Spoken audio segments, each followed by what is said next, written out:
Thank you so much for coming tonight. I'm so happy to see you. I'm Andrea Grossman, and founder of Writer's Block, now in our 28th season, getting to the end of our 28th season and about to start our 29th. Thank you. So 2 years ago, I took reproductive freedom for granted. I took it for granted that Roe was inviolable, and never did I think that our Supreme Court could rip the rug out from under us and that millions of people would be so sabotaged by extremists. I know many of you here. You know how I feel about this subject. It's a duty to fight for the rights that we once took for granted, rights that countries such as Ireland, Mexico, France, Italy, and Spain can now take for granted. How crazy is that? Shefali Luthra is an award-winning health policy journalist who writes for the online platform The 19th. Her new book, Undue Burden, Life and Death Decisions in Post-Roe America, is a thundering freight train of individual and recent accounts of what people have had to go through to get an abortion for reasons too numerous to list here. And frankly, they're none of our business. But, people have to get those procedures. Fetal anomalies, maternal health anomalies, mental health issues, family issues. She writes so many stories. Each one is unique, and each is overlaid with the compound challenges that individuals, couples, and families have faced. What used to be a basic human right here in the United States is now an almost insurmountable challenge in half the country, and these challenges are here in black and white in this book. Some of the stories remind me of those I had read pertaining to the Underground Railroad. It's just phenomenal. This book is so compelling because it's so deeply personal, so full of humanity, and so full of real accounts that will drive us all to demand justice. Simple as that. Melanie Mason also knows how to make us sit up and pay attention. She is a senior political reporter at Politico, covering California politics, and before that, she worked at the LA Times. She was part of the reporting team at the LA Times that won a Pulitzer covering the recent fiery City Hall scandal involving a leaked audio tape with racist slurs. We all know about that one.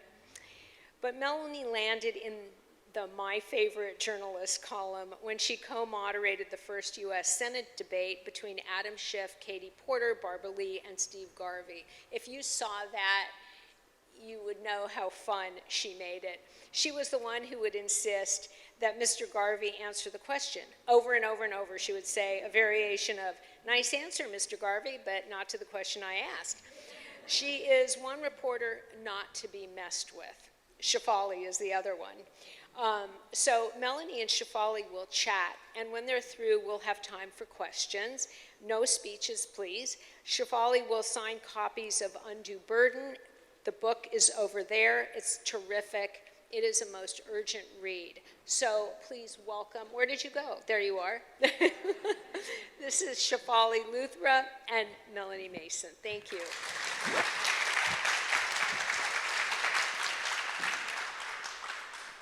Hello. Andrea, thank you for that lovely introduction. I feel like it's a very tall order now to live up to. And I can't promise that this conversation is going to be fun, but I do think it's going to be important. It'll be informative. And I have to tell you, Shefali, just like spoiler alert, the book is terrific. It's really wonderful. I tore through it in a weekend. As you can see, I took a lot of notes. I have a lot of questions to ask, but I thought we could actually start by hearing a quick excerpt. It's actually from your afterword, mostly to prove that, yes, I did read the whole book, but also because I think it really sets us up well for the conversation that we're going to have and also the pleasure that it is in reading this book. So I will give you my copy because I heard that you have given your copy away. It's true. So, Shefali, we can start at the bottom of the paragraph at the bottom of the page. Perfect. Oh gosh, I'm so sorry. There's my questions there. Thank you, everyone. This is from the afterword, and it begins with my memories of when Roe was overturned. When the leak of the decision overturning Roe was published, the evening of May 2nd, 2022, The news was simultaneously shocking and unsurprising. It felt like a moment we had seen coming for months, if not years. The only question was what it would mean in practice. 2 months later, the Supreme Court overturned Roe on Friday, June 24th. In the days after the decision came out, I spent hours on the phone with abortion providers and medical experts across the country. What were they seeing in clinics? What were they telling patients? How did they break the news to someone that their desperately needed medical appointment was no longer legal? And what were they going to do tomorrow or the day after? How did they intend to live in this world? Every person I spoke to sounded tired and scared. None of them knew what the future would bring. They had foreseen this moment, sure, and even spent months planning how they would adjust to the post-Roe world. They were trying to think about whether and how to send people seeking abortions to states where the procedure remained legal, a list that would only shrink in the months to come. But for all the anticipation, living in this new world felt completely different. Nothing, each one told me, could have prepared them for something like this.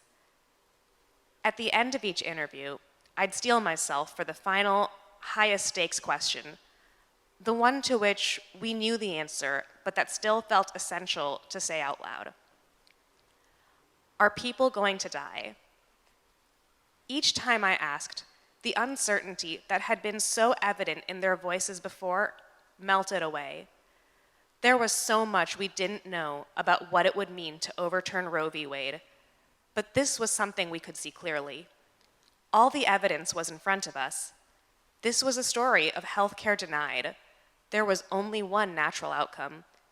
Every time I asked this question, clinic staffers, doctors, and reproductive health researchers offered the same unequivocal answer. Yes, people would lose their lives because abortion rights were gone. So I asked you to start with that, not to bum us all out, but because to me it really summed up what I think is the strength of this book was this clarity of focus that you had.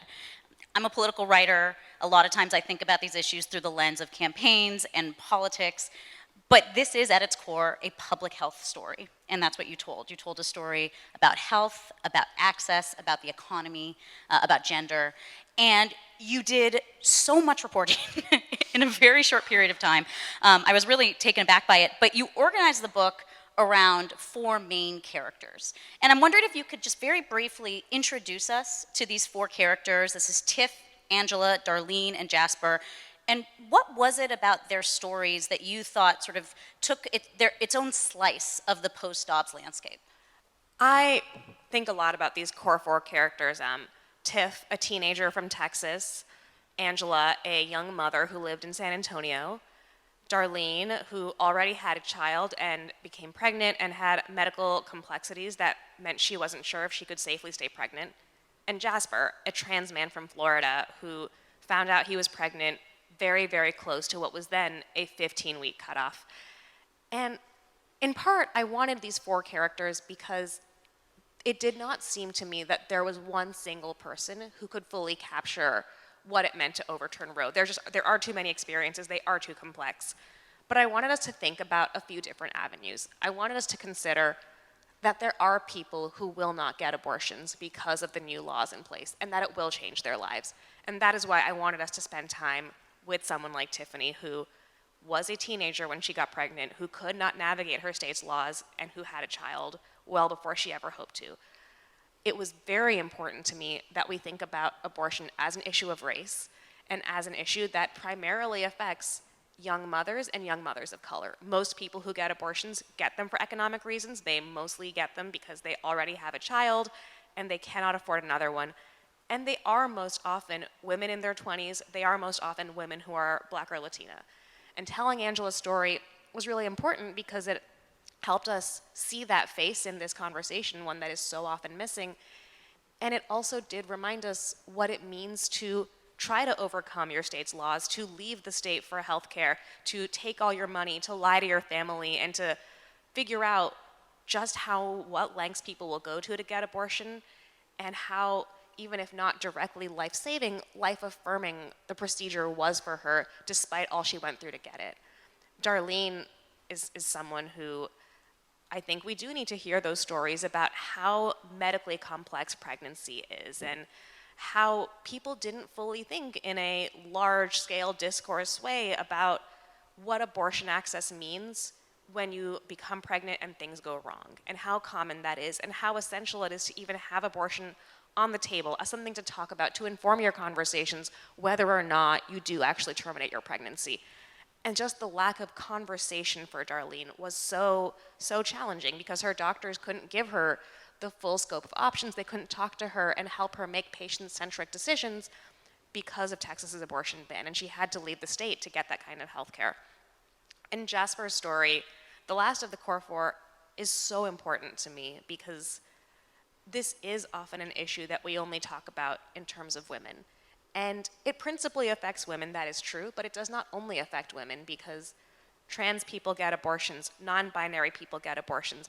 They face heightened barriers in a lot of cases to getting abortions because for someone like Jasper, he had all the symptoms of pregnancy, and doctors looked at him and never thought to test for pregnancy because they looked at him and they saw a man. And that is so difficult under the best of circumstances, but especially when your state has a 15-week law in effect. And if it had had the 6-week ban it has now, abortion wouldn't have been an option for him. And his story helps us think about 15-week abortion bans, which are very important to understand. It helps us think about who gets abortions and how much broader it is than the rhetorical framing we've been given. And it also let me, through this book, begin to think through what does it mean to live in a country where we have seen abortion so restricted and so attacked and are also seeing those same kinds of political attacks put against gender-affirming care and health care for trans people. I think that one of the strengths of the book is the idea that this abortion issue is not one that's occurring in a vacuum. It's not occurring in a vacuum in that it can affect other types of health care, whether that's gender-affirming care, other reproductive health care. It's also not occurring in a vacuum in the sense that even though this was a decision that was then sort of taken back to the states in the Dobbs decision, the idea that, let's say, we here in California and what's kind of known as an abortion haven state, a state where lawmakers have worked to increase abortion protections, it's not like we are in a vacuum where we're unaffected by what's going on in the rest of the country too. So I'm wondering if you could tease out a little bit more, let's be a little self-centered for a second and talk about California. Mm-hmm. California is a state that theoretically Dobbs should not have had a huge impact, but I think your reporting found otherwise. And tell me a little bit about what that's been like. And this was a message that was very important to me when I first pitched this book. I heard so often from people living in a lot of blue states, especially New York, which is closer to where I live. I live in a state where abortion is protected. This is so awful what's happening to other people, but it's not happening to me. And my reporting really gave me a lot of skepticism toward that because our healthcare system is so intertwined. A place like California has seen many people travel here for abortions from other states, such as Arizona, such as Texas, such as, in some cases, even further. And when you have enough people traveling to a state for healthcare, trying to access care through a system that was already underfunded, already under immense strain, that means longer wait times. It means providers who are scared of what that means for their legal safety. It means physicians who at a certain point don't have the capacity to do as much of what they were already doing, whether that is contraceptive care or STI screenings or colposcopies or anything else that in a lot of cases they are the only people in their communities providing this kind of care. I was so struck by the wait times and the idea that in places where abortion is protected and that are seeing more people come from out of state, wait times for care grew. And that is something that affects you whether you are traveling there or whether you live there. It constrains your access to health care. And the other thing that I thought about a lot in the California chapter, which is part of what I call in the book the safe haven myth section, and I think of it to myself as the Blue America part of the book, it shows that our medical system and our medical education system is very intertwined, and we have seen medical residents not be able to access the training they need to learn how to provide abortions, which matters for abortion care. It also matters for provision of miscarriage care. You can't learn how to care for a miscarriage if you aren't also doing abortions, because those are the same treatment. 1 in 3 pregnancies ends in miscarriage, probably more in all likelihood is what researchers say, because so many are not tracked, not known. And where someone practices residency doesn't determine where they end up practicing for their career. about half go somewhere else. And what I have spoken to with so many doctors about in reporting this book and after is this really deep fear that in the long haul, we will simply have fewer physicians who know how to provide the healthcare that we need and who will be all over the country. And that is something that affects all of us. That's certainly not an issue that then will stop at California's borders. I was struck by, in my reporting here, and then you get at this book, blue state Democrats were really eager to after Dobbs to show, like, we're going to be the haven. We are going to do everything we can to protect abortion rights. But there's a lot of places where that fell short, and I'm wondering if you could talk a little bit about that, where maybe the rhetoric didn't actually meet the reality, even for Democrats who ostensibly are these champions for abortion rights. You're hitting on a section that I had so much fun writing, because we did hear a lot from Democratic leaders in California, in Illinois, in a lot of these states that would be these havens, say, well, we are going to be an access point. We are going to pass every law we can so that we can be a haven and we can be the saviors of American abortion rights. So I looked at Illinois, and I looked at what happened there. The governor said he would call a special session, and they would pass laws to secure abortion, to protect providers, to expand resources, put more money in, make them able to care for everyone who would come to Illinois, which is a lot of people. Doctors waited, and they waited, and they waited, and he never called a special session.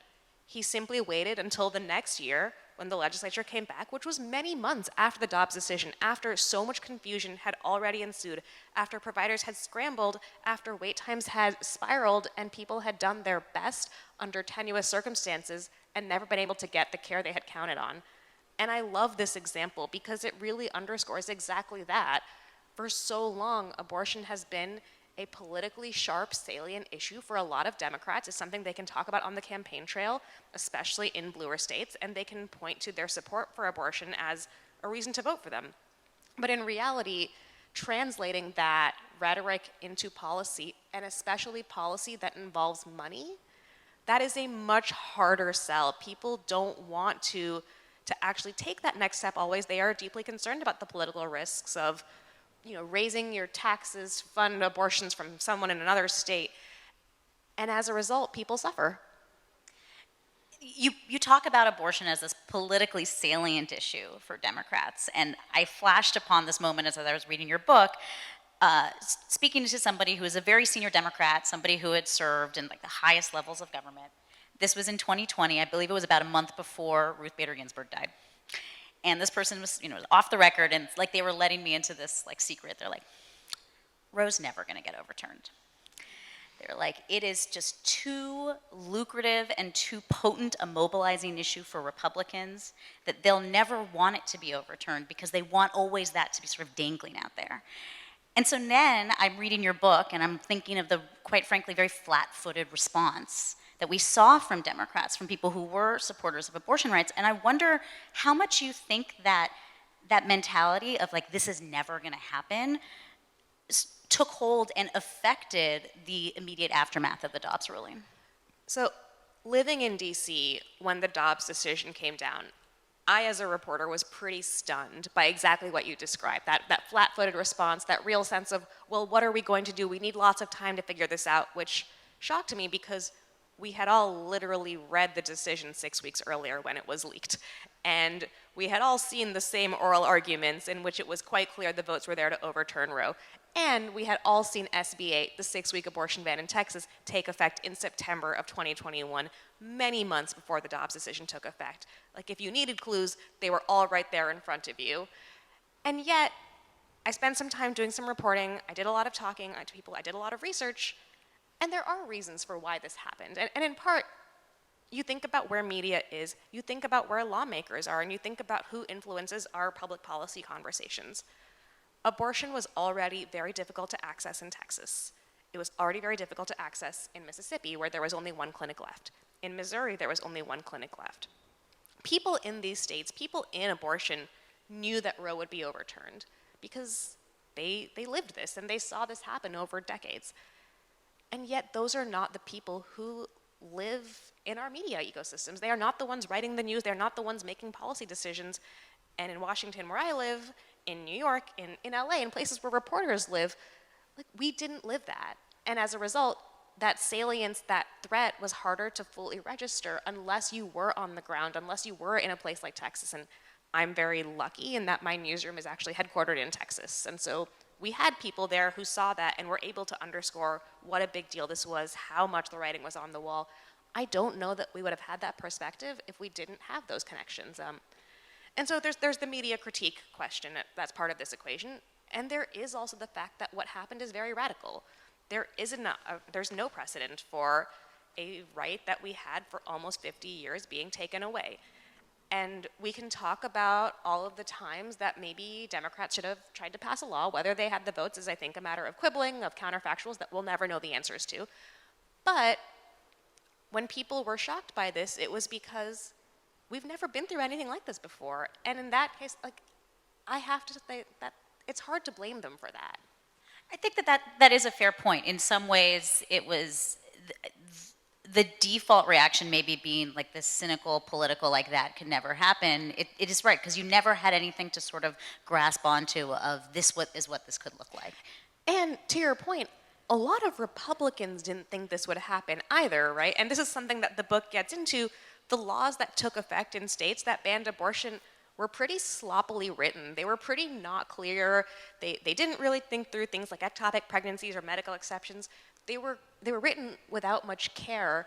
Well, was that because these were messaging bills that were meant to just kind of satisfy the advocates? Or was that because that was sort of the point, that they wanted this kind of legal gray area so that if Roe was overturned, that they would have so much uncertainty that it would lead physicians to be more cautious than they otherwise would be so that they wouldn't run afoul of the law? I began covering abortion in Texas in 2013 when they had that massive omnibus abortion bill. And it was very clear at the time that it was a combination. There were people who reveled in the ambiguity of these bills, but there were a lot who were voting for them because they didn't think it would ever take effect. And it was a message they could send to their anti-abortion donors, constituents, what have you, that I am here with you, I am fighting your good fight, without ever facing the consequences because they didn't believe this would ever take effect. Have we since seen some of those legal ambiguities cleared up? There have been some efforts to. Some states with abortion bans began passing, I think of them as kind of minor editing laws here and there, adding in an exception for ectopic pregnancy maybe, or molar pregnancy, adding in some clarification that if you experience PPROM, which is the preterm premature rupture of membrane, you can qualify for a medical emergency abortion.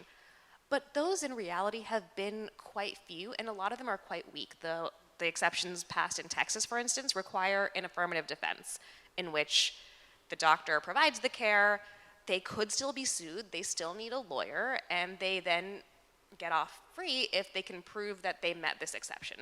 That is a major deterrent for providers. So it doesn't actually make many feel safe in practice to provide abortions that are ostensibly legal. And what that reflects is there is this political mismatch between Republicans who are deeply concerned about what corner they have dug themselves into, but they also owe a lot to their base who are true believers and do not want abortion exceptions for virtually any reason. One of the more chilling scenes in your book is, for Darlene, you mentioned the woman who had the medically complicated pregnancy, and she's in Texas, and her physician, when realizing that this was going to be a very complicated pregnancy, starts muttering to himself, saying, I can't intervene, I can't intervene, I can't intervene. And it just had this, it was like he was reminding himself about this new reality. And when you're talking to providers and physicians, how have they changed their practice of medicine in the post-ops world? A lot, and it's largely because of what you pointed to, which is that confusion and that real uncertainty. You cannot make a laundry list of every medical exception that would exist, every situation in which someone needs an abortion for their life or their health. The list is simply too long, medicine is too complex. And so for the most part, doctors don't feel as if they have an answer, and they largely do feel as if in a state with an abortion ban, they need to wait until a patient is about on death's door before they can intervene, which is really terrifying. I've spoken to physicians in Idaho there's a very strict abortion ban there, and they are airlifting patients to Utah because that's the closest place where they can get care in a medical crisis. And I'll add an anecdote that I thought about a lot from Illinois, which I found really interesting because abortion is legal in Illinois, but they were seeing so many patients from out of state and giving them medication abortions. And medication abortions is something that, it's a 2-medication regimen. You take the first medication, you wait 24 to 48 hours, you take the second one. And these Illinois providers were really concerned, what if I give pill number 1 while you're here in Illinois, and then you go home and take pill number 2? Are you breaking your state's law because you're at home? And they did not have an answer to that. And so they adapted. They told patients, take both pills here at the same time, which is safe and effective, but less effective. It goes down quite significantly in terms of the likelihood of terminating a pregnancy, but they didn't feel like they had a choice because they did not want someone to come after them. They did not want to be sued into bankruptcy, and they wanted to keep their providers and patients safe. Meanwhile, for the patients on that side of the equation, if you are living in Kentucky or Missouri or somewhere else and you're going to Illinois, I think we underestimate, I think, all of the costs that go and are associated with having to travel to go get care. And I think that it was Angela's story, but a lot of the other people that you spoke to who talked about how much an extra $1,500 expense or a second night in a hotel room so that you could have a follow-up appointment the next day could be devastating in people's ability to pay rent for that month or to be able to quit the job that they hate so that they can try and find another. So do you think that has really been fully absorbed by people, just sort of the economic burdens that come from the restrictions of access to care? It's something that I think we hear about a lot in research circles and a lot amongst abortion providers, but I don't know that it's something that has fully been absorbed by our national discourse because stories like Angela's aren't the ones that always make the news, in part because they're so common. It is in some ways quite normal for someone to get an abortion because they can't afford another child and to struggle to afford to pay for that. It's not as heart-wrenching as stories which I want to be clear, I think they're very important. It is essential we talk about people who are on death's door and who cannot access an abortion for a wanted pregnancy, but it is also essential that we talk about people like Angela who get an abortion for the reasons of economics and who can't afford it and who struggle as a result. Very often I have heard people say, well, people are still getting abortions, so the laws don't matter. But they do because of the toll they take on people financially and psychologically. She was very scared the whole time. She paid for that extra night in New Mexico because she didn't know what would happen if she came home. She would not have broken her state's laws, but she did not trust her state. She did not know if they would find a way to come after her all the same. She did not feel like she could tell her family because they didn't believe in abortion. And as a result, she was so isolated. And that's not it doesn't have the drama of life or death, but it does have, I think, the stakes of what does it mean to be a person allowed to live with dignity and humanity and equality.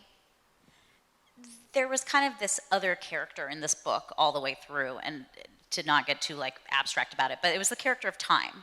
I almost thought of this book as the 24 episode, and you would be thinking of these clocks ticking down, because so often in these stories, someone would find out that they're pregnant and realize that they are 2 days away from that 6-week cutoff, or 2 weeks to find the proper care, and then they have now crossed over into that second trimester.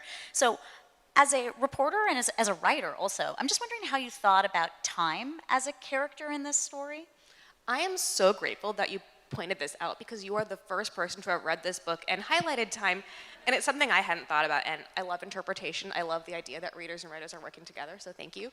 I think that's really smart because the time pressure on patients and on providers is tremendous. Providers are seeing so many more patients, especially if they're in a state like New Mexico or Illinois, California, or until recently Florida. And that crunch really changed how they provided care. Some of them were providing the first consult that the state would require, even though it's not medically needed, to a dozen people at once. They were just going through it as quickly as they could because they wanted to see as many people as possible. They were trying to do more medication abortions because they were faster. At the same time, they were seeing patients who, because of time and delays, had to wait longer to get an appointment, therefore were later in pregnancy, required more involved, more complicated abortions that were more expensive and took more time. That was such an ironic observation that you make in the book, which is that abortions in the first term are so medically safe, and yet because of these barriers to care, you're actually seeing an uptick in the number of second trimester abortions, which are still safe but have more potential for medical complications. It's this sort of ironic result, I would say, of these access. It's really, the irony is twofold, because we are seeing more people pushed later into pregnancy for their abortions when they would rather get their abortions sooner, but travel puts barriers, puts time pressure, puts delay. And on the other hand, we have people who, living in a state with a 6-week or a 15-week ban, have to rush. There's the story of Jasper, who, when he's pregnant, he's told he's 12 weeks along. He's actually 14 weeks along, is what he finds out at his appointment, which he only gets because someone canceled theirs. And that means he has a week to decide whether to get his abortion or not. And he knows what's the right decision for him, but he doesn't get a chance to sit with it and to really, really process it and to feel right and comfortable. Every person I spoke to for this book took their decision seriously. Some of them knew right away this was right for them. They never looked back. They felt great. But for a lot of them, they hadn't ever thought about abortion before, and they wanted to really consider it and to be thoughtful. And they haven't gotten that privilege because 6 weeks, 15 weeks, what have you, when we think about how menstrual cycles work, when we think about how when a missed period can be the first sign of pregnancy, and at that point you are already 4 weeks along if you are regular in testing, that's nothing. And the irony there is that people are in some cases getting abortions that they aren't giving the luxury of time to make. They are rushing into something that in the past a provider would have said, why don't you go home and think about this for 2 more days? It's kind of the opposite of what an abortion opponent would want. Can you talk a little bit about these cutoff, this 6-week or 15-week, which has now been sort of presented as the compromise position? What is the medical basis for these cutoffs, and what is the political thinking behind them? I had a lot of fun writing a story after the November elections that did not make it into this book, but that influenced my thoughts about the book, which was a 15-week abortion ban was a big source of conversation in the Virginia elections, which I'm sure you remember. And that is one of the sources people believe of why Republicans lost, was because they campaigned so heavily that if they got the Virginia legislature, they would pass a 15-week abortion ban. And so we asked them, why this ban? Why 15 weeks? What is the basis for this? There is no medical basis for a 15-week ban. Doctors will be very clear. Nothing changes at 15 weeks that suddenly makes the pregnancy substantially different. The language that they use is they say that this is when pain is possible. That's not true. There is no evidence for that. And if you look even a few years ago, they were saying 20 weeks was when pain was possible, which again wasn't true. There was no evidence for that. But it's a shifting of the goalposts toward what feels politically salient. I had a Republican strategist very honestly tell me, listen, 15's a good number. People like it. People love 5s and 0s. It's as early as Republicans feel like they can get without seeing a majority of opposition. And that's why they've gone for it. That makes me think there was a lot of reporting around where Trump's position was going to land, and that at one point there was reporting he was going to do 16 weeks because people like round numbers. So, well, if you wait 2 more weeks, you might get his plan. Yes, they're always 2 weeks away is the next healthcare plan. There's another thread that runs through this book about information and how to inform yourselves. And we already talked about all of the legal gray area that existed after Dobbs, but I believe it's multiple people, when they go to try and find information, they go to Google, and the first information that appears is from these crisis pregnancy centers. They're not abortion clinics, they're not healthcare clinics.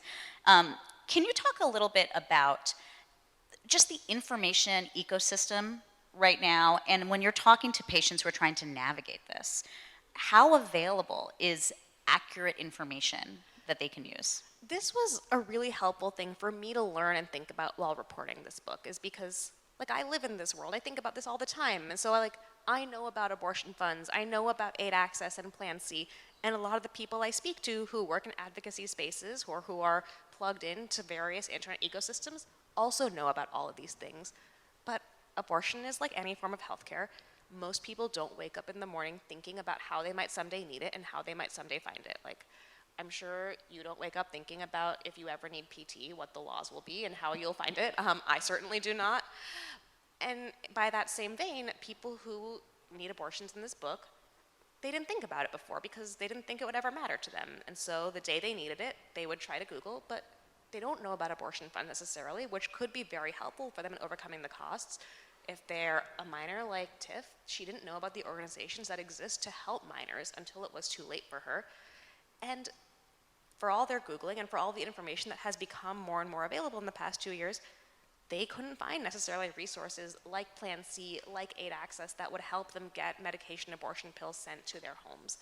And the laws are very confusing. If you look at the polling, a lot of Americans don't understand what is actually legal in their state. They often think their state is more restrictive than it actually is. And the crisis pregnancy centers that you mentioned are very good at what they do, and they are very good at advertising free ultrasounds, free pregnancy tests, and very good at getting to the top of Google. And that is really powerful because it means that people largely do not know that these are not health centers, that they're not regulated. Many people in this book went to those centers first thinking they'll help me figure out my options. They'll give me this free health care that I can't afford, and I can talk to them about abortion. And when they got there, that is not at all what happened, and they were shocked to be lied to and shamed for their decisions and be sent out with nothing but again, time lost. Well, right, I was just about to say, but meanwhile, time is ticking. There's that 24 clock going off. So it's a remarkable amount of reporting and information that you put together in a very short period of time, considering we are just now approaching the 2-year anniversary. That said, since you finished the book in February 2024, there's been a lot of news on this front since. So I'm wondering if we can just really quickly kind of run through what you're watching in this space, whether it's in the Supreme Court or in various states, and if you could write an afterward, what would you add to the book right now? So I am very grateful the Supreme Court did not rule this week or last week. Or the week. That would have been during your book tour. I would have been so upset. This is completely out of date immediately. But the Supreme Court has 2 abortion cases ahead of it right now. There is the one about EMTALA, the emergency medicine law, and whether it trumps very, very strict abortion laws like Idaho's in narrow cases of medical emergency. And Idaho is arguing it does not. That would be quite dramatic if the Supreme Court rules with them, and we don't really have a good sense for how they're going to rule. There is also the mifepristone case, which has tremendous implications for the legality of mifepristone, one of the 2 medications in medication abortion. The court is not going to rule as to whether mifepristone should be taken off the market, which is what abortion opponents wanted, but they are considering whether to reverse FDA decisions that made it more available, that allowed for telemedicine, that allowed for it to be used up to 10 weeks and dispensed by nurses, nurse practitioners, and physician's assistants, things that made it easier to provide, that helped it become the critical tool it is. I'm watching that case as well because of the implications for the Comstock Act and whether we will see justices talk in a meaningful way about whether to resuscitate that 1800s law that was, used to ban Ulysses, one of my favorite books, but also could be used to ban abortion and is still on the books. And not just abortion, right? I mean, there's implications for contraception, right? So yes and no.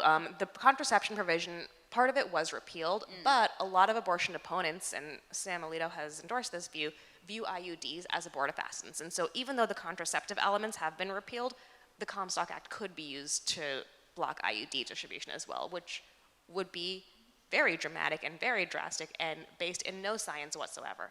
So I'm watching those 2 cases, but I'm also watching where the conversation around medication abortion moves in general, because the anti-abortion movement is very frustrated that people are getting abortion pills sent to them in their home states. They would love to find a way to stop it. They tried passing a law in Louisiana. We don't quite know how that will work, but I'm very curious where they go and how they build on that. And I am also watching Florida, because I'm always watching Florida. And their 6... Aren't we all? we truly are. And their 6-week ban is, I think, the biggest abortion ban to take effect since the summer of 2022. 84,000 abortions happened in Florida last year. It was the last access point of the South. People were going there. And as you wrote about in the book, that was seen as, a state that was very solidly in favor of abortion rights. And most Floridians do not approve of the law that took effect there. They will be given a chance to vote on that in the elections this November. They also require 60% approval for a ballot measure there, which is very high. The only states that have hit 60% for abortion rights are California and Vermont. So not incredibly easy chances, but what happens in Florida will radiate across the region. If abortion stays banned there, I think it could have really drastic implications, because at a certain point, traveling from Georgia or Miami or Jacksonville or anywhere else to North Carolina, to Virginia, to Illinois, New York, it's going to be too much. So I have many more questions that I can ask, but I do want to open it up if there are folks in the audience who have questions for Shefali. I know that Andrea has a microphone. I have a microphone, and please use, I'll come to you because Karl, our videographer, insists that we use a microphone. So, Gina, did you have a question? Okay. I'm just going to tell you my little reality story. In 1989, I had a pretty easy pregnancy. On December 15th, 1989, I delivered my first son. He came out, the respiratory therapist thought it was, he didn't cry, so the respiratory therapist thought it was a problem, but then they realized it was a cardiac problem and had to call the pediatric cardiologist, who said, no, this is a life-threatening, issue. He died a few hours later. In 1991, I thought I was fine. They told me it was a fluke, it wouldn't happen again. So then, it turns out after months and months of testing, it turned out I had to have a 24-week abortion because he was incompatible with life as well. So it's very, very, very important to me, this whole thing, personally. Thank you for sharing that. Thank you. Yeah.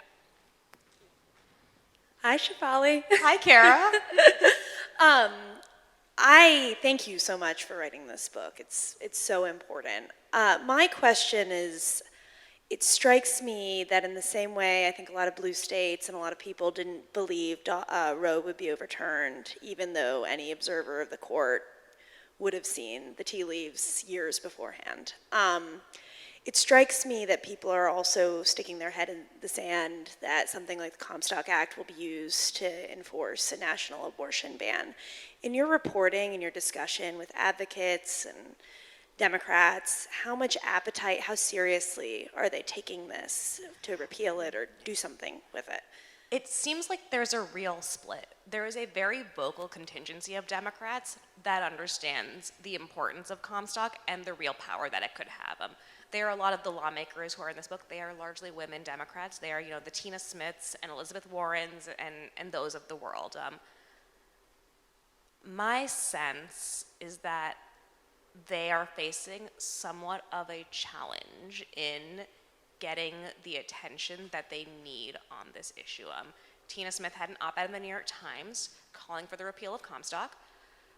The votes are not there. They don't have the House. They do not have a filibuster-proof majority in the Senate, and they don't have a way around the filibuster. I would be very, very surprised if they find a way around that before the election, after which, it could very well be too late. I wish I had a better answer, but it does seem that this is something that a lot of people are very public about and understand, and yet we're all talking about it here. You know about it, lawmakers know about it, we all know about it, but a lot of political journalists don't fully seem to grasp it. They are not always asking, would you enforce Comstock instead of would you pass a 15-week abortion ban, even though one is more obviously salient than the other when thinking about what a President Trump administration 2.0 would mean. And I don't have the highest of hopes that we see that shift drastically by November, enough to influence how people think about this.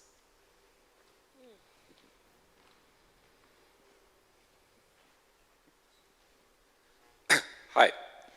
So my question is about the sort of corporate America reaction to Dobbs. So in the immediate, wake, there was a lot of companies said that they would pay for their employees to travel out of red states to go to blue states for access. So I also run a company, not a multinational, and we implemented a similar policy, and we have employees in Texas and in Florida and Tennessee. But based on what you said, which is, if affluent women basically didn't need this help to begin with, are the companies that are offering these kind of policies, is this more sort of window dressing that more adds to sort of the blue state delusion that this isn't really a big deal? Are we actually in some ways papering over the issue by trying to offer things like paying for travel for women to go out of red states for? I think I want to give a twofold answer to your question. And the first is that I can think of people I've spoken to personally who have counted on knowing that those benefits exist if they were ever to need that kind of support. And that's a real implication. Like, that matters. There are people who live in red states who work in companies that they know would support them if they needed an abortion and felt comfortable confiding in their company to get that support and leave the state. Abortion funds have played a tremendous role in alleviating the costs for a lot of people. Knowing those resources are there and feeling able to get them can be the difference between this being possible and being an unintended pregnancy that becomes parenthood. At the same time, it is a tremendous ask upon someone to know that they will feel comfortable talking to their place of work about something as personal as pregnancy and abortion. Abortion is incredibly stigmatized. People in this book, when they told me about their abortions, had often never told anyone else about them before, and probably never would. And so I think it would be wrong of us to dismiss the impact that a policy like this can have, but we shouldn't be naive enough to think that it will address the financial barriers that are quite tremendous. Excuse me. Hi, my name is Kim Bader. I'm an OBGYN, and you have done your homework. Really, a lot of the stuff you've talked about is really point on. I do have one question. I've been, in practice for a number of years, so I was pre-Roe, Roe, and now post-Roe. And what I've experienced, and I'm just wondering if you had done any research on that, even during Roe, and now it's only going to get worse, the healthcare system is such that there are so many religious facilities purchasing hospitals and restricting what hospitals can do. And I had that experience for years in a community that I practiced in previously. And I'm just wondering if that issue, if you've done any of your, research on that issue, because even in a blue state, and I've only been in practice in California, I have come upon situations where you couldn't provide abortion care, couldn't do tubal ligations, couldn't do any kind of sterilization procedures, all issues of women's health care that are restricted even, and people don't realize that, even in a blue state. This is one of those chapters that fell on the cutting room floor, because you're right, it's so important, it's so interesting, and also look how long this book is.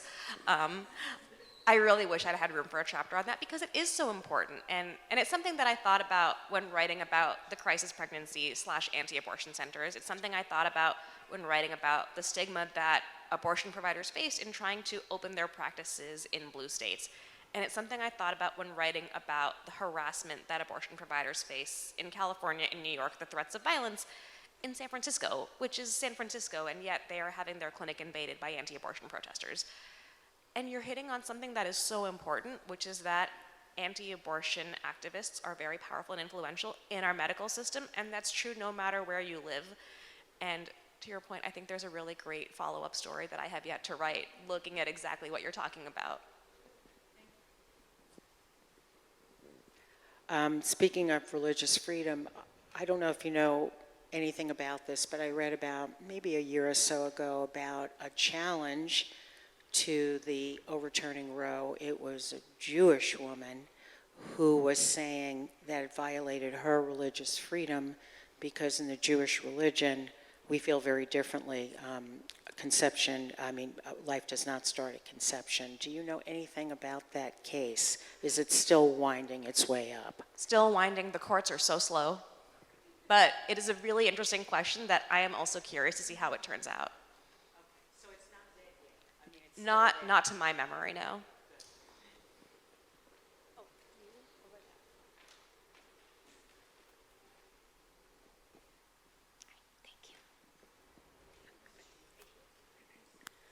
Hi, this has been a wonderful discussion. Thank you both. But I think I read recently that actually the number of abortions in the United States increased last year. They didn't decrease. And I'm wondering whether any thought has been given to assuming abortions, in fact, do decrease over the next few years as a result of this, what the overall sort of large health impacts would be. Does it mean that we'll have more children born who need medical attention? Will it mean that we have women who die in childbirth more often? Will it mean that we have fewer women who could be in the workforce because they have these children? Have there been any kind of studies about what a long-term impact is when you reduce the ability to have abortions throughout the whole population? There is great research on this, and I first want to talk about the first part of your question, which is very important, that the number of abortions went up, because it's something that surprised a lot of us and I think is really interesting and really important to unpack. And there are two reasons that researchers say this happened. Part of them is the availability of telemedicine and people finding ways to get medication mailed to them from a state like California. 1 in 5 abortions are now done through telemedicine, which is a lot.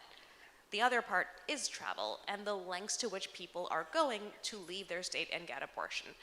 And I think these numbers are very interesting because they show the resilience that people have in the face of abortion bans, but they also don't tell us just what they are taking on and what they are suffering to access that care. And they also don't fully help us understand the long-term future. What does happen if the court limits access to mifepristone, or if states take further steps to find ways to stop this telemedicine prescribing? They don't fully let us understand what impact will the Florida abortion ban have, given how many people were getting abortions in Florida and how much further they are traveling now. To your point about the good research, there is some, and the book ends in Texas because I think everything begins and ends in Texas, and Texas got a head start. They banned abortion at 6 weeks when Roe was still law. We have seen the impact in Texas of Roe being functionally overturned several months before over there. Infant mortality went up because more people are giving birth in pregnancies that are not viable. So of course infant mortality goes up. We have seen from other countries that when abortion is banned, ultimately people who are pregnant die as a result. We have not had a high-profile case of that in the US, but every physician I spoke to had zero doubt that unless something changes, we will. And the best evidence that we have is this landmark study called the terminate study. It is incredible, and it looked at the economic consequences of when people were denied abortion, even when it was legal. It's really profound. It's a really great mixed method paper. It has quantitative and qualitative analysis, and the takeaway is that when people don't get abortions, they are usually poor and they become poorer. And that's really, really essential for us to think about this as an issue of health, of life, of dignity, and of economics. We are exacerbating inequality. We are taking gender-based inequities and making them bigger, and we are adding on new ones every time we pass laws denying people abortion. Is that the Turnaway study by Diana Foster Green? Yes. Yeah. Thank you. We actually had a program with her during COVID. It was a virtual program. It was great. She's a real genius. Yeah. Hi there, I'm an abortion provider, and everything you both said is so salient, and it's just so resoundingly true. So thank you both for just really hitting on like every point that we all need to hear. I have like 6 questions, but okay, let me just start with like, okay, the Texas GOP is purporting like a death penalty for people who have abortions. How likely is that? And then like, in Louisiana, like providers are performing C-sections instead of doing abortions. What do you make of that? And then I have questions about DuPont Clinic, and then I have another question about perspectives on providers. I'll start with your first there. 2 while I remember them, because otherwise I'll forget them and answer none. Yes. But Texas. There has been a Rubicon that anti-abortion activists have been very, very scared to cross. And that is criminalizing pregnant people, because it would be a political disaster for them. They have already tried to not be honest about how their laws treat doctors. The NRSC, after Dobbs, was very clear, do not say we want to put doctors in jail for doing abortions, even though that is what their laws do. And so as a result, they have not passed laws, even though they have been proposed, that would put criminal penalties upon patients themselves. That doesn't mean they have not found ways to prosecute them in the past, although it has been sporadic. It has varied from DA to DA. It is more often women of color who face those prosecutions when they self-manage abortions, and they're under different laws, not abortion law specifically. But it would be very foolish of us to think that this will not keep coming back, and that an anti-abortion movement that has been emboldened by a 50-year-in-the-making victory does not at some point look in this direction if they are consistent in their goal of fetal personhood. It's just not consistent to embrace that and also not think about criminal penalties for abortion. But I think we are a ways away from that, just given the political reality. Louisiana was your next question, C-section instead of abortions. I mean, that speaks to something that I'm sure you have seen and heard from your colleagues, which is the fear and confusion that doctors experience, especially in a state where abortion is banned, where their best medical expertise is no longer respected or trusted by the law, and where you can't provide someone with what would be evidence-based medicine unless they are in serious danger. And the irony is that instead you do procedures that are higher risk, like a C-section. Yeah. It's completely unsurprising that that would be the case, and also like a deep public health concern. Okay, the next is, as a provider, like, you're so correct on, like, naming, like, that foggy space, that haziness, like, you know, you have, like, $300,000 in debt, like, your entire medical licensure, like, your livelihood is at stake, and, like, you know, I would say, like, most physicians are, like, risk averse. You know, we, like, counsel people on risks and benefits, and it's where the benefits outweigh the risks is really where we guide folks. But, you know, ultimately they decide what's right for them, but, like, that's how we're trained. And so, you know, in California, like, we just have discussions, like, all day, every day about, like, okay, so we have shield laws here, cool, like SB, 345. But in action, like, how does it actually allow for us to expand care? Like, I can not be prosecuted by another state, and California will not, like, go along with it, but I can still be prosecuted by Texas. And so, like, we can't really, like, put any of this policy into a way that makes our care expansive, is at least from my understanding.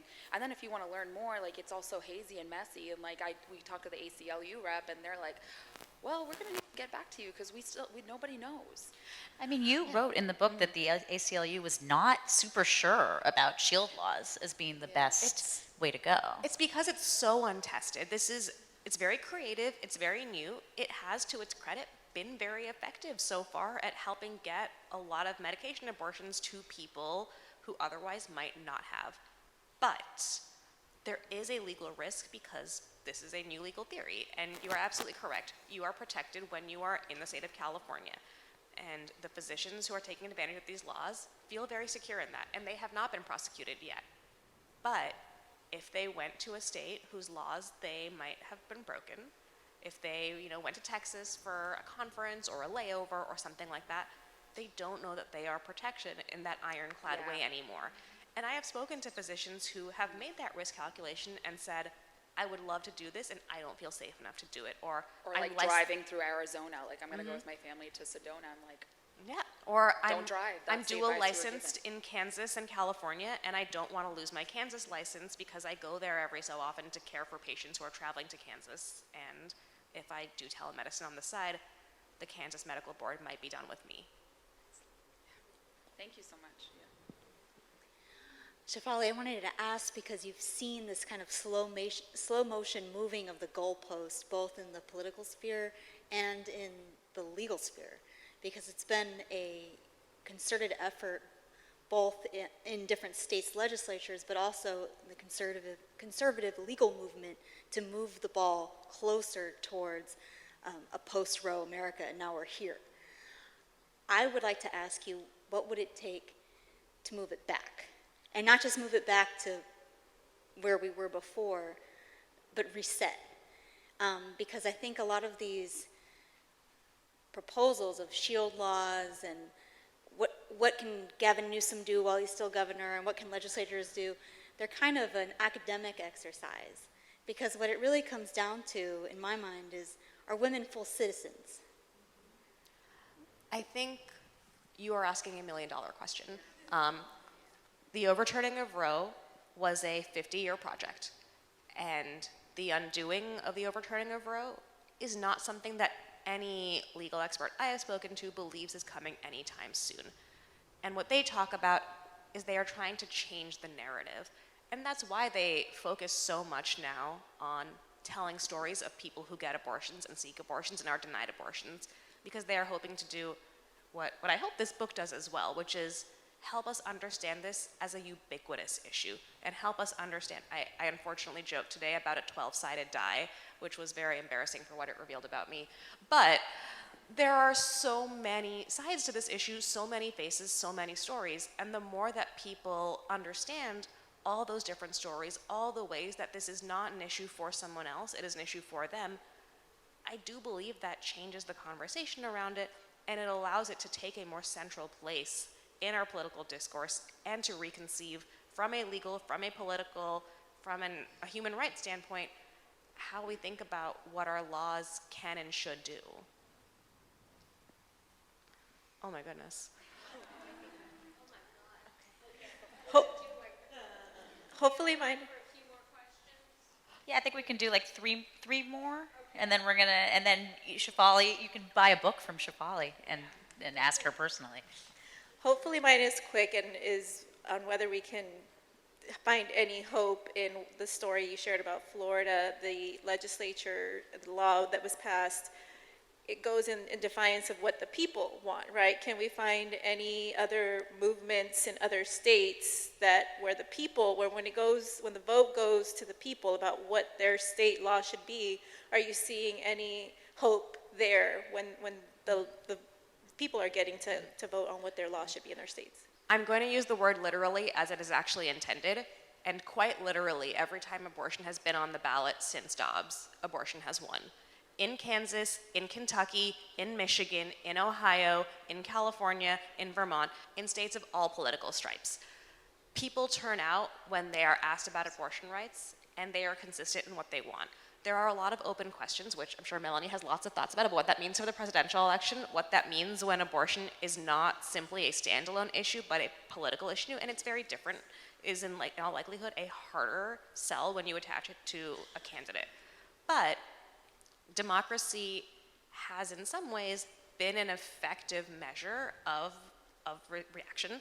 It is also very expensive because ballot measures are so expensive, especially in Michigan, especially in Florida, and they are not always possible. Texas does not have a ballot measure process, so Texas will never overturn its abortion ban through a citizen petition. And even, you're right, the case of Kentucky, where the people did vote to protect abortion, then the state Supreme Court ruled otherwise. They said never mind, which was so fascinating, but... Sorry, you asked yes. for hope. But I do want to give you something that I found very helpful in writing this book, which was we are in a time where we are seeing a lot of people experience one of the worst things they'll ever experience. I spent a lot of time with people going through one of the worst moments of their lives. And the book ends going back to our four main characters and seeing where they are now. And some of them are doing very well. Angela in particular is the person I think about the most because she really struggled trying to get that abortion. It was very hard for her for a long time afterward. She lost her job, she didn't have money, she didn't know what was going to happen, she felt like she couldn't tell anyone, she was so alone and so sad. And then her life got better, and she got the job she wanted. Her boyfriend became her fiance and went back to school. She is going to college soon to finish her degree and maybe become a nurse, she was thinking when I last spoke with her. And they moved into a bigger house that gave their son his own room. And people are very resilient and people keep going. And I think that is very powerful when we are surrounded by and reading so much news that is very personal to so many of us because we see ourselves in these stories, that there is so much more that we don't always hear, but that is equally important to remember. You had your chance, but I'll be quick. I'll be quick. Oh, it's always confounded me that the states that are passing or have considered the most restrictive abortion laws are also the states that are rolling back or completely eliminating any kind of care for young children or children with disabilities.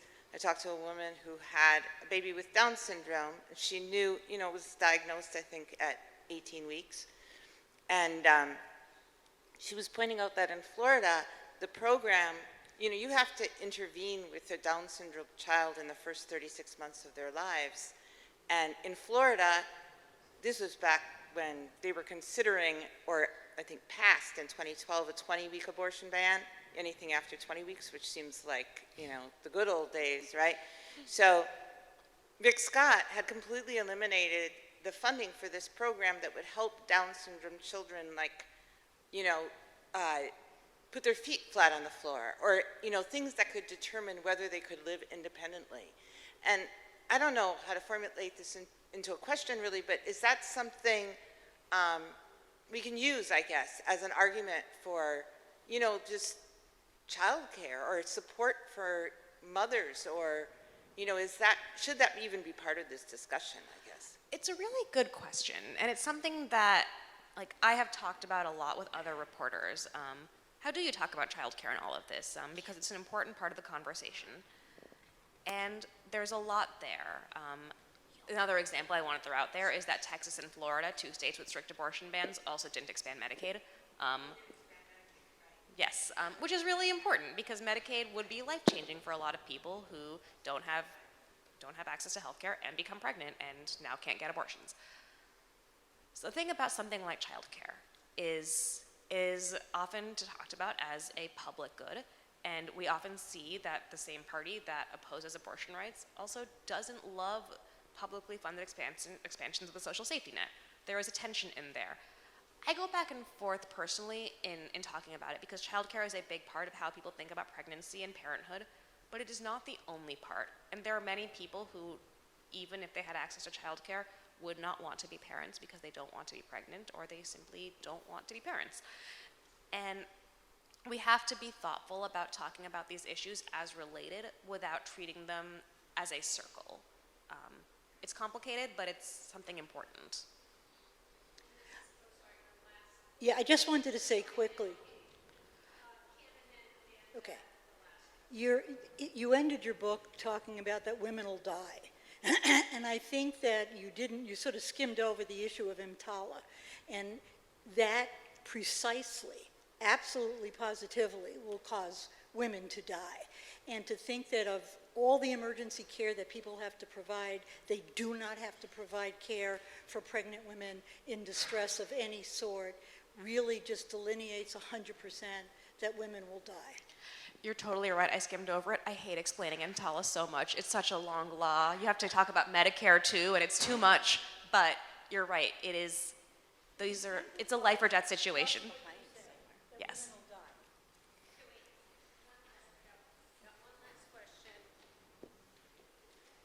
Thank you.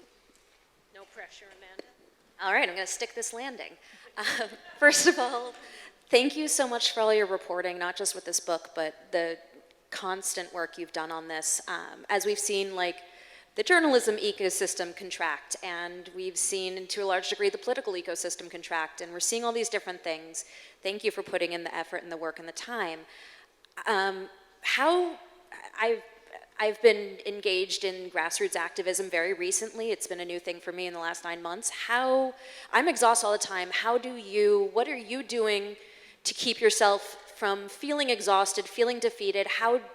Obviously you can't walk away from these stories, but, you know, to build on her point of hope, what do you do for yourself to be able to keep going and finding that engine to move? I have an incredible support network. I count on my friends and family, and I am a distance runner, and I go on long runs. That is the facetious answer. But I mean, we do what we can, because I have a very wise colleague who talked about covering Ferguson and how hard that was for her. And she spoke to older mentors who'd covered the civil rights movement. And they talked about how you write stories that you hope will create change, even if you don't see it. And that has to be enough. And I think that's really powerful, that's really wise, and it's something I try and carry with me. The last thing I will say before we end is, since you mentioned that the media system is contracting, and that's true, a bright spot is the 19th, which is where I work, and if you're not a member, you should become one. If you are a member, you should convince a friend to become one as well.